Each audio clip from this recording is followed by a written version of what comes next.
അമിതമായ കാണാപിടുത്തവും കണ്ടമാനം ട്യൂഷനും ഒക്കെ ആയിട്ട് എക്സാം ടൈമൊക്കെ ആകുമ്പോഴത്തേക്ക് അങ്ങ് കുഴഞ്ഞു പോകുന്ന ധാരാളം കുട്ടികളുണ്ട്. ഈ ആരോഗ്യപരമല്ലാത്ത ഇത്തരം രീതികളൊക്കെ ഒരുപക്ഷെ നമ്മുടെ നാട്ടിൽ മാത്രമേ കാണുകയുള്ളൂ.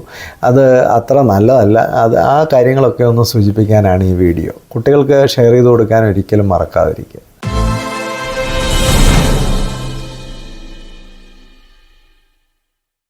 പരീക്ഷയുമായി ബന്ധപ്പെട്ടൊരു വീഡിയോ ഓൾറെഡി ചെയ്തായിരുന്നു. എന്നാൽ ആ സമയത്ത് തന്നെ വന്ന ചില ചോദ്യങ്ങൾ അതിലൂടെ ഈ ഒരു വീഡിയോയിലൂടെ ഉത്തരം പറയാമെന്നാണ് ഞാൻ ചിന്തിക്കുന്നത്. പല കുട്ടികളും പരീക്ഷയൊക്കെ അടുക്കാറാകും തോറും കൂടുതൽ സ്ട്രെസ്ഡ് ആവുകയും കൂടുതൽ കോൺഫിഡൻസ് കുറയുകയും കൂടുതൽ പേടിക്കുകയും ഒക്കെ ചെയ്യുന്നുണ്ട്. ഇതിന് പ്രധാനമായ ചില കാര്യങ്ങൾ പല കുട്ടികളെ അനലൈസ് ചെയ്തപ്പോൾ കണ്ടത്, ഒന്നാമത്തെ കാര്യം, പല കുട്ടികളും +2 ആയിട്ട് പോലും കാണാതെ പഠിക്കുന്ന കുട്ടികളാണ്. ഈ കാണാതെ പഠിക്കുന്ന സ്വഭാവമുള്ള കുട്ടികൾ, പ്രത്യേകിച്ച് സയൻസും മറ്റുമൊക്കെ കാണാതെ പഠിക്കുന്ന കുട്ടികളെന്ന് പറയുന്നത് വലിയ അപകടകരമായ ഒരു യാത്രയാണ്. കാരണം ചെറിയ ക്ലാസ്സിലൊക്കെ നമ്മൾ കാണാതെ പഠിക്കുമ്പോൾ അത് ക്വാണ്ടിറ്റി കുറവാണ്. അപ്പോൾ നമുക്ക് കാണാതെ പഠിച്ച് അതൊക്കെ ഓർമ്മയിൽ വെച്ച് പരീക്ഷ എഴുതി നല്ല മാർക്കൊക്കെ വാങ്ങിക്കാനായിട്ട് സാധിക്കും. എന്നാൽ മുതിർന്ന ക്ലാസ്സുകളിലേക്കൊക്കെ വരുമ്പോൾ, 10ാം ക്ലാസ്സിലേക്കും 11ലും 12ലും ഒക്കെ വരുമ്പോൾ സിലബസൊക്കെ വളരെ വലുതാണ്, ഡീറ്റെയിൽഡാണ്, ഒരുപാട് കാര്യങ്ങൾ പഠിക്കാനുണ്ട്. പ്രത്യേകിച്ച് ഒരു ഫൈനൽ എക്സാം എന്നൊക്കെ പറയുമ്പോൾ ഒരു വർഷത്തെ മുഴുവൻ കാര്യങ്ങളും പഠിക്കേണ്ടതായിട്ട് വരും, ഒരുപാട് ചാപ്റ്റേഴ്സ് പഠിക്കേണ്ടതായിട്ട് വരും. അപ്പോൾ കാണാതെ പഠിച്ച് ഇത് പരീക്ഷ എഴുതി കളയാമെന്ന് വിചാരിക്കുന്ന ഒരു മണ്ടത്തരമാണ്. അപ്പം ചിലരൊക്കെ കാണാതെടുത്തതിൽ വലിയ ചാമ്പ്യന്മാരാണ്, അങ്ങനെയുള്ളവർക്ക് കുഴപ്പമില്ല. എന്നാൽ സാധാരണ കുട്ടികളെ സംബന്ധിച്ച് അവർ കാണാതെ പഠിക്കുകയും അത് നന്നായിട്ട് പ്രാക്ടീസ് ചെയ്യാതൊക്കെ കാണാതെ പഠിച്ച് പെട്ടെന്ന് ഓടിച്ചെന്ന് പരീക്ഷ എഴുതാമെന്നൊക്കെ വിചാരിക്കുമ്പോൾ പലപ്പോഴും നമ്മൾ ഈ പഠിച്ചു വെച്ച കാര്യങ്ങളൊന്നും കൃത്യമായിട്ട് കിട്ടില്ല. അതിനിടയിൽ എവിടെയെങ്കിലും ഒരു കാര്യം തെറ്റിപ്പോയി കഴിഞ്ഞാൽ കംപ്ലീറ്റായിട്ട് ബാക്കിയുള്ളതെല്ലാം മറന്നു പോവുക, ടെൻഷൻ കൂടുക, ഇങ്ങനെയൊക്കെയുള്ള ഒത്തിരി പ്രശ്നങ്ങളുണ്ട്. കാണാതെ പഠിക്കുന്ന കുട്ടികളിൽ പൊതുവേ ടെൻഷൻ കൂടാനുള്ള സാധ്യതകൾ വളരെ കൂടുതലാണ്. അതുകൊണ്ട് ഈ കാണാതെ പഠിത്തം അവസാനിപ്പിച്ചിട്ട് കുറച്ചുകൂടെ വായിച്ച് കാര്യങ്ങളൊക്കെ മനസ്സിലാക്കി പഠിക്കുന്ന ഒരു രീതി. കാരണം ഇനിയും പരീക്ഷയ്ക്ക് 1-2 മാസങ്ങൾ ബാക്കിയുണ്ട്. അപ്പോൾ കാര്യങ്ങളൊക്കെ ഒന്ന് മനസ്സിലാക്കി പഠിക്കാനും മനസ്സിൽ അതിനെ ഏതെങ്കിലുമൊക്കെ തരത്തിൽ കണക്ട് ചെയ്ത് നിർത്താനും ഒക്കെ കഴിഞ്ഞാൽ അത് വളരെ ഗുണം ചെയ്യും. പ്രത്യേകിച്ച് പഠിക്കുമ്പോൾ തന്നെ പഞ്ചേന്ദ്രിയങ്ങൾ ഉപയോഗിച്ച് പഠിക്കുക. നമ്മുടെ ഇന്ദ്രിയങ്ങളെല്ലാം അവിടെ ഇൻവോൾവ് ആയിരിക്കണം. വളരെ ഇഷ്ടത്തോടെ പഠിക്കുക, സ്നേഹത്തോടെ പഠിക്കുക, ഒരു വൈകാരികതയോടുകൂടി പഠിക്കുക. അപ്പോൾ ഇങ്ങനെയൊക്കെ പഠിക്കുമ്പോൾ നമുക്കത് കൂടുതൽ മനസ്സിലാക്കാനും മനസ്സിലാക്കിയ കാര്യങ്ങളൊക്കെ നമുക്ക് ഓൾറെഡി എക്സിസ്റ്റ് ചെയ്യുന്ന പല നോളജുമായിട്ട് ഒന്ന് കണക്ട് ചെയ്ത് വയ്ക്കാനും നമുക്കറിയാവുന്ന അതുവരെ അറിയാവുന്ന കാര്യങ്ങളുമായിട്ടൊക്കെ അതിനെയൊക്കെ ഒന്ന് കണക്ട് ചെയ്തൊക്കെ വെക്കുമ്പോൾ കൂടുതൽ അത് നമ്മുടെ ബ്രെയിനിൽ നിൽക്കാനുള്ള സാധ്യതകൾ കൂടും. പ്രത്യേകിച്ച് നമ്മൾ സ്വന്തമായിട്ട് തന്നെ ഒരു നോട്ട്സൊക്കെ പ്രിപ്പയർ ചെയ്യുന്നത് നല്ലതാണ്. ഈ കാണാതെ പഠിക്കുന്നതിനേക്കാളും കുറച്ചുകൂടെ നല്ലത് എന്താണെന്ന് ചോദിച്ചാൽ നമ്മൾ ഓരോ സബ്ജക്റ്റിനും ഒരു നോട്ട്സ് നമ്മുടേതായി തന്നെ ഒന്ന് പ്രിപ്പയർ ചെയ്ത് വെക്കുക. ഒത്തിരി എലാബറേറ്റ് ആയിട്ടൊന്നും വേണമെന്നില്ല, പക്ഷേ അത്യാവശ്യം ആ പോയിൻറ്റ്സും കാര്യങ്ങളും എല്ലാം വരുന്ന രീതിയിലൊരു നോട്ട്സൊക്കെ പ്രിപ്പയർ ചെയ്ത് വെച്ച് നമുക്ക് കിട്ടുന്ന ഇൻഫർമേഷൻസ് എല്ലാം അവിടെ ഒരിടത്ത് കൊണ്ടുവന്ന് ഒരിടത്ത് വെച്ച് കഴിഞ്ഞാൽ പരീക്ഷയാകുമ്പോഴത്തെ പെട്ടെന്ന് റെഫർ ചെയ്ത് പരീക്ഷ എഴുതാൻ തക്കവണ്ണം നമ്മുടെ കയ്യിലെല്ലാം ഉണ്ട് എന്നുള്ളൊരു കോൺഫിഡൻസ് എങ്കിലും നമുക്ക് കൂടും. അപ്പോൾ അതെപ്പോഴും വളരെ നല്ലതാണ്.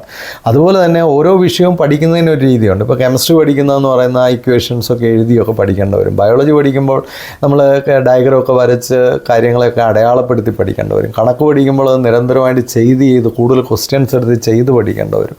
അപ്പോൾ ഇങ്ങനെയൊക്കെയുള്ള പലതരത്തിൽ നമുക്ക് പഠനത്തെ ക്രമീകരിക്കേണ്ടി വരും. ലാംഗ്വേജൊക്കെ പഠിക്കുമ്പോൾ കൂടുതൽ എഴുതി പഠിക്കേണ്ടതായിട്ട് വരും. പ്രത്യേകിച്ച് ചില സബ്ജക്റ്റൊക്കെ ഒരുപാട് എഴുതിയാലേ നിങ്ങൾക്ക് മാർക്ക് കിട്ടുകയുള്ളെങ്കിൽ പല കുട്ടികളും എഴുതാറില്ല. അത് കാരണം പരീക്ഷയ്ക്കായിരിക്കും ആദ്യമായിട്ട് എഴുതുന്നത്, അന്നേരം കൈ കുഴഞ്ഞു പോകും. അപ്പോൾ നേരത്തെ തന്നെ ഒന്ന് എഴുതി ഒന്ന് പ്രാക്ടീസ് ചെയ്തൊക്കെ ഇരിക്കുന്നത് വളരെ ഗുണം ചെയ്യും. പിന്നെ വേറൊരു പ്രശ്നം ഞാൻ കാണുന്നത്, ഈ പരീക്ഷ അങ്ങോട്ട് വരുമ്പോഴാണ് എല്ലാവരും ഈ ട്യൂഷനൊക്കെ അങ്ങോട്ട് കൂട്ടുന്നത്. അപ്പോൾ അമിതമായി ഈ ട്യൂഷൻ്റെ പുറകിന് പോവുകയും ട്യൂഷനെ അമിതമായി ആശ്രയിക്കുകയും ചെയ്യുന്ന കുട്ടികൾക്ക് പേടി കൂടാനുള്ള സാധ്യതകളുണ്ട്. കാരണം അവരുടെ കയ്യിലൊന്നുമില്ല, അവരിങ്ങനെ ട്യൂഷൻ എന്ന് പറഞ്ഞ് നടക്കുകയാണ്. പരീക്ഷ അടുക്കും തോറും നമുക്ക് പഠിത്തമാണ് കൂടേണ്ടത്.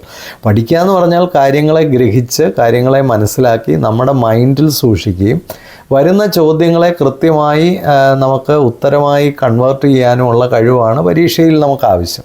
അപ്പോൾ അതിന് എത്ര മണിക്കൂർ ട്യൂഷന് പോയി എന്നുള്ളതിനെ ആശ്രയിച്ചിട്ടില്ല, എത്ര മണിക്കൂർ എന്തു വേണ്ടി കണ്ടൻറ്റ് നമ്മുടെ കയ്യിലുണ്ട്. പ്രത്യേകിച്ച് ഈ ആൻസർ മാത്രം പഠിക്കുന്ന ചില കുട്ടികളുണ്ട്, വലിയ അപകടമാണ്. ക്വസ്റ്റ്യൻ അനലൈസ് ചെയ്ത് പഠിക്കണം. പ്രത്യേകിച്ച് ചില സിലബസിലൊക്കെ ആണെങ്കിൽ കേസ് സ്റ്റഡീസൊക്കെയാണ് തരുന്നത്. അപ്പോൾ അതുമായി ആ കേസ് സ്റ്റഡി വായിച്ചു കഴിയുമ്പോൾ അല്ലെങ്കിൽ ആ ഒരു പർട്ടിക്കുലറായിട്ടുള്ള ഒരു സിറ്റുവേഷൻ വായിച്ചു കഴിയുമ്പോൾ കഴിയുമ്പോൾ അവിടെ ആപ്ലിക്കബിൾ ആയിട്ടുള്ള നോളജ് എന്താണ് കൃത്യമായി ആ ചോദ്യത്തിനകത്തെ ചോദ്യം, എന്തുത്തരമായിട്ട് എഴുതിയാൽ എനിക്ക് മാർക്ക് കിട്ടും. ഇതൊക്കെ നമ്മൾ ഇനിയുള്ള ദിവസങ്ങളിൽ കൂടുതൽ ചോദ്യങ്ങളെടുത്ത് അനലൈസ് ചെയ്ത് വിഷ്വലൈസ് ചെയ്ത് പ്രാക്ടീസ് ചെയ്തൊക്കെ വരികയാണെങ്കിൽ നമ്മുടെ കോൺഫിഡൻസ് ഓട്ടോമാറ്റിക്കായിട്ട് കൂടും, ഒരു സംശയമില്ല.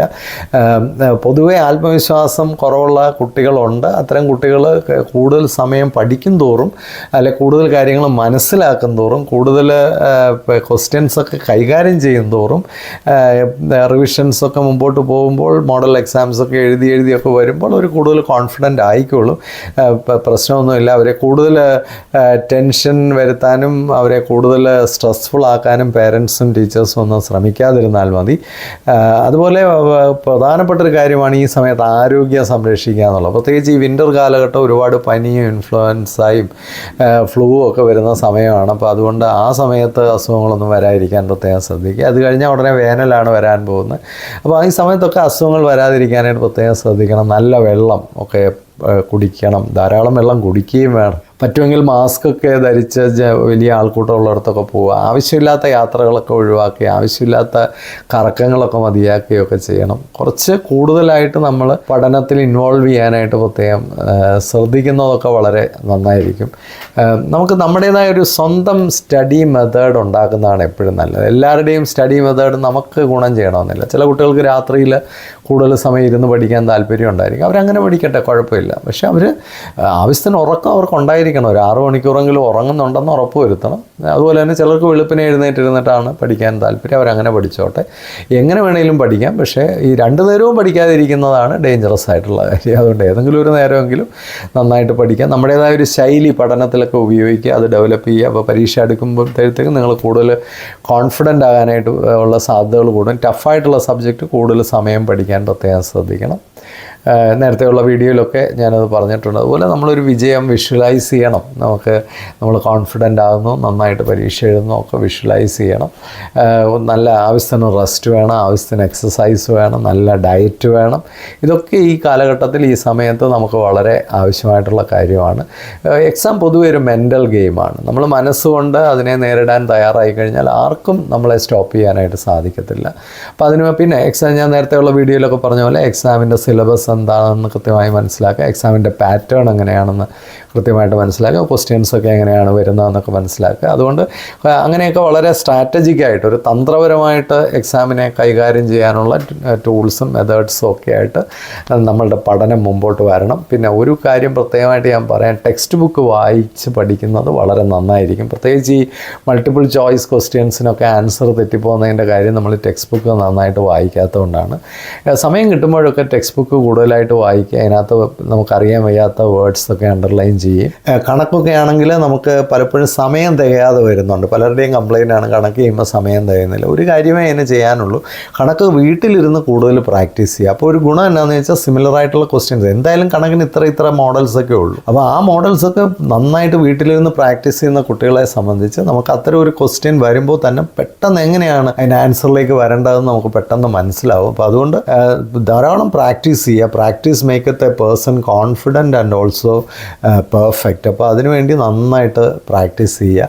പിന്നെ ഒരു വലിയ ലക്ഷ്യത്തിലേക്കൊക്കെ പോകുമ്പോൾ നമ്മൾ കുറേ കാര്യങ്ങളൊക്കെ സാക്രിഫൈസ് ചെയ്യണമെന്നുള്ളത് ഞാൻ നേരത്തെ ഉള്ള വീഡിയോയിലും പറഞ്ഞിട്ടുണ്ട്. പിന്നെ പേരൻസിനും ടീച്ചേഴ്സിനും ഒക്കെ ഇതിനകത്തൊരു വലിയ റോളുണ്ട്. ഈ 10ാം ക്ലാസ് പിന്നെ 12ാം ക്ലാസ് എന്നൊക്കെ പറയുന്നത് ലോകമഹായുദ്ധമാണെന്നുള്ള മട്ടിൽ കുട്ടികളെ കൂടുതൽ സ്ട്രെസ് ചെയ്യാനും ഓവർ എക്സ്പെക്റ്റേഷൻ കൊടുക്കാനും ഓവർ സ്ട്രെസ് കൊടുക്കാനും ഒന്നും ശ്രമിക്കരുത്. പിന്നെ ഇതിന് മാർക്ക് കുറഞ്ഞു പോയാൽ ഉടനെ ലോകം അവസാനിക്കുമെന്നൊന്നും പറഞ്ഞ് കുട്ടികളെ പേടിപ്പിക്കുകയൊന്നും ചെയ്യരുത്. ചില കുട്ടികൾ ഇതൊന്നും തീരെ പേടിയില്ലാത്തവരായിരിക്കും, അവരോട് പറഞ്ഞാൽ കുഴപ്പമില്ല. ചില കുട്ടികൾ ഇത്തരം കാര്യങ്ങളൊക്കെ കേട്ടിട്ട് ഭയങ്കരമായിട്ട് സ്ട്രെസ് ആവുകയും സ്ട്രെയിൻ എടുക്കുകയൊക്കെ ചെയ്യും. പിന്നെ ചില കുട്ടികളൊക്കെ രാത്രി ഉറങ്ങാതിരുന്ന് പഠിക്കുന്നുണ്ട്. അത് ആത്മവിശ്വാസത്തിൻ്റെ കുറവാണ്. പഠിക്കാനൊരു സമയമുണ്ട്, ഉറങ്ങാനൊരു സമയമുണ്ട്, വിശ്രമത്തിനൊരു സമയമുണ്ട്, വ്യായാമത്തിനൊരു സമയമുണ്ട്, ഭക്ഷണത്തിനൊരു സമയമുണ്ട്. അങ്ങനെ എല്ലാ കാര്യങ്ങളെയും നല്ല രീതിയിൽ മാനേജ് മാനേജ് ചെയ്യുന്ന ഒരാളിന് മാത്രമേ നാളെ ജീവിതത്തിൽ വിജയിക്കാനായിട്ട് പറ്റുള്ളൂ. ഇത് പ്രത്യേകം എല്ലാവരും ഓർമ്മിപ്പിക്കുന്നതുകൊണ്ട് നല്ലൊരു എക്സാം ടൈം നേരുന്നു. എക്സാം ടൈം എന്ന് പറഞ്ഞാൽ വലിയ ടെൻഷൻ ടൈം എന്ന് അർത്ഥമില്ല. എക്സാം ടൈം എന്ന് പറയുന്നത് വളരെ ഹാപ്പി ആയിട്ട് അതിനെ നേരിടുക. ഞാൻ മുമ്പൊക്കെ വീഡിയോയിൽ പറഞ്ഞിട്ടുള്ളൊരു കാര്യമാണ്, ലോകത്തിലെ ഏറ്റവും വലിയ എക്സാം ഒളിമ്പിക്സാണ്. അതിനുവേണ്ടി എല്ലാവരും ഇങ്ങനെ സന്തോഷത്തോടെയാണ് കാത്തിരിക്കുന്നത്. അതിനുവേണ്ടി വലിയ പ്രാക്ടീസോടുകൂടിയാണ് എല്ലാവരും തയ്യാറെടുക്കുന്നത്. അപ്പോൾ അതുപോലെ വളരെ പോസിറ്റീവായിട്ട് ഇതിനു വേണ്ടി തയ്യാറെടുക്കുക. നെഗറ്റീവായിട്ട് ഇതിനെ ഭയങ്കര സ്ട്രെസ്ഫുള്ളാക്കി മാറ്റിയാൽ ചിലപ്പോൾ നമുക്ക് ആ ഫൈനൽ ഔട്ട്കം വളരെ മോശവും മീഡിയോക്കറും ആയിരിക്കും. വളരെ ഓരോ ദിവസം കഴിയുന്നവരും നമ്മൾ പ്രോഗ്രസ് ചെയ്യുന്നുണ്ട്. ഓരോ ദിവസവും പഠിച്ചൊക്കെ കഴിയുമ്പോഴത്തേക്കും നമ്മൾ തന്നെ നമ്മളെ ഒന്ന് റിവാർഡ് ചെയ്യുകയും നമ്മളെ ഒന്ന് അപ്ലോസ് ചെയ്യുകയൊക്കെ ചെയ്യുക. പിന്നെ അമിതമായി എക്സ്പെക്റ്റ് ചെയ്തിട്ടും കാര്യമില്ല. കാരണം എന്താണെന്ന് വെച്ചാൽ നമുക്കറിയാമല്ലോ നമുക്ക് എന്തും വേണ്ടിയൊക്കെ കപ്പാസിറ്റി ഉണ്ട്. പിന്നെ നമ്മുടെ കഴിവിൻ്റെ പരമാവധി, അതാണ് ടാർഗറ്റ്. നമ്മുടെ കഴിവിൻ്റെ പരമാവധി. Happy exam time for all of you. Thank U.